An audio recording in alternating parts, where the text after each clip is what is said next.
Alchemy. About a week into the NBA season, right? Everybody's played 3 or 4 games, small sample sizes. I'm going to get right to the shits.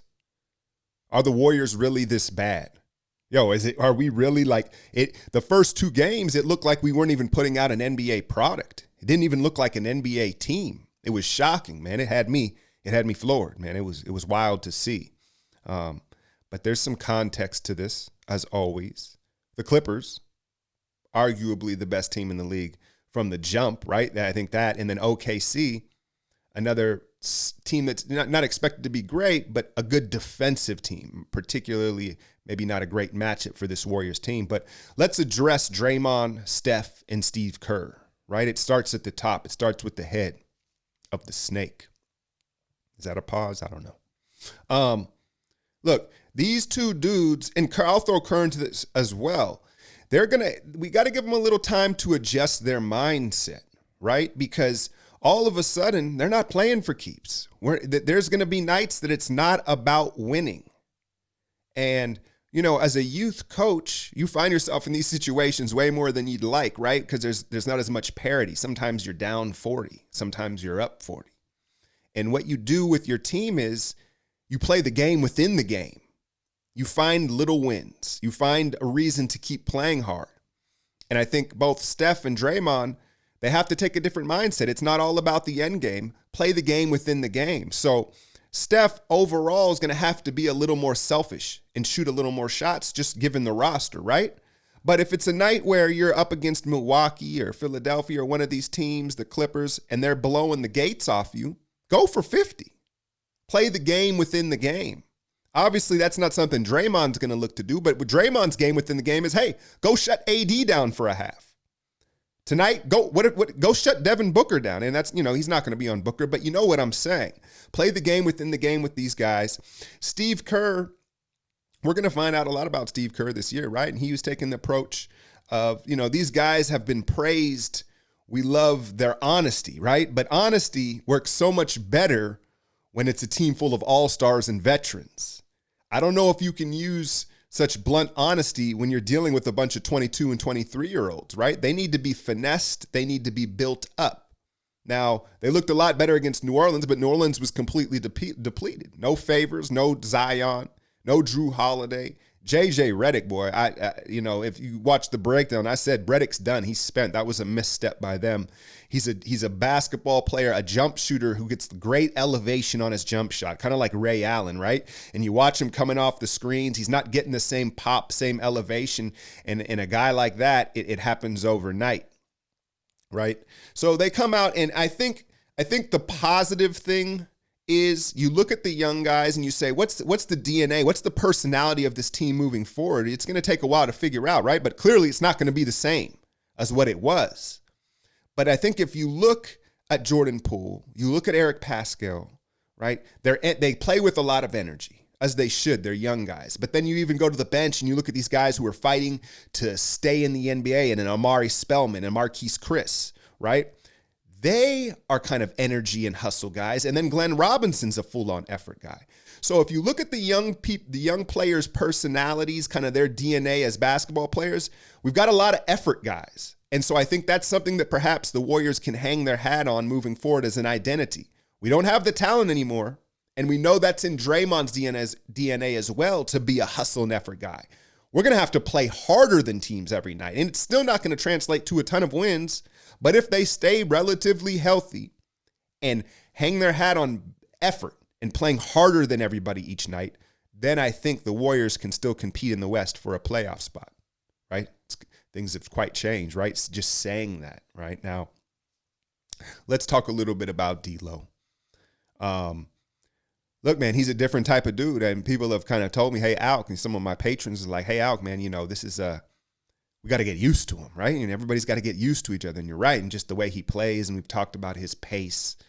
And, offensively, offense in general and how you score, there's plenty of ways to skin a cat, right? It's much more subjective.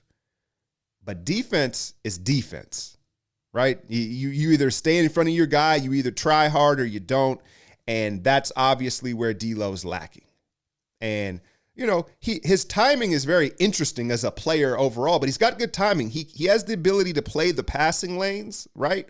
But he doesn't show sustained concentration or awareness on defense.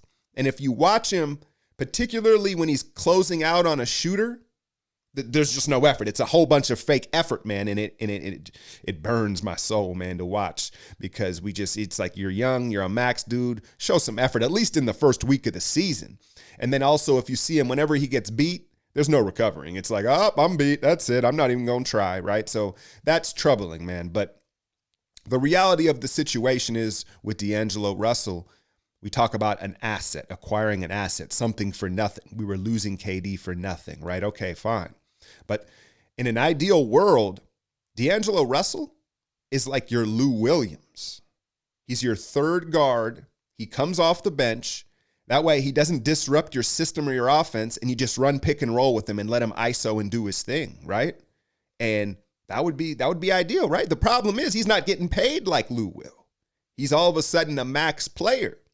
And that's handcuffing Steve Kerr, because I guarantee you, if D'Angelo Russell wasn't on this max deal, he was on whatever deal he was on before this or whatever, he'd be coming off the bench. He'd be the third guard. But it becomes a value problem. We talked about him being an asset. Is he going to stay with this team? Is he a fit? We already knew. Like, I'm not telling you something you didn't know. Everybody's brow raised when we acquired him. Like, is he going to fit? That's kind of the opposite of what the Warriors do, right? So it's not a surprise. But the thing that we have to watch moving forward is, how do the Warriors maintain his value as an asset without compromising the growth and somewhat of winning of this team this year, right? You could go full on in the tank and let him run pick and roll all game and pad the numbers, but people aren't fools. They would understand what was going on with that as well, and I hope that doesn't happen, but it may get to that point. But my point is that they have to keep his value without disrupting the growth of the young guys and keeping Steph and Draymond engaged, right? If we lose too much, then they're gonna be at risk of just shutting down mentally, at least, right? And I guess the trades. Look, I'll come out on a limb. I don't like making these bold statements, hard lines in the sands. I'll say it right now. They're gonna trade D'Lo. They're going to trade him, man. And the move that I keep circling back to that looks like a win-win for both teams is the Orlando Magic and bringing Aaron Gordon back home to the Bay. Bringing Aaron AG back to the Bay. And it just makes sense for both teams. If you look at what Orlando's doing, I know Fultz is rejuvenated and he's playing better, right? But Jonathan Isaac is the guy that's taken a step for them. They re-signed Vucevic.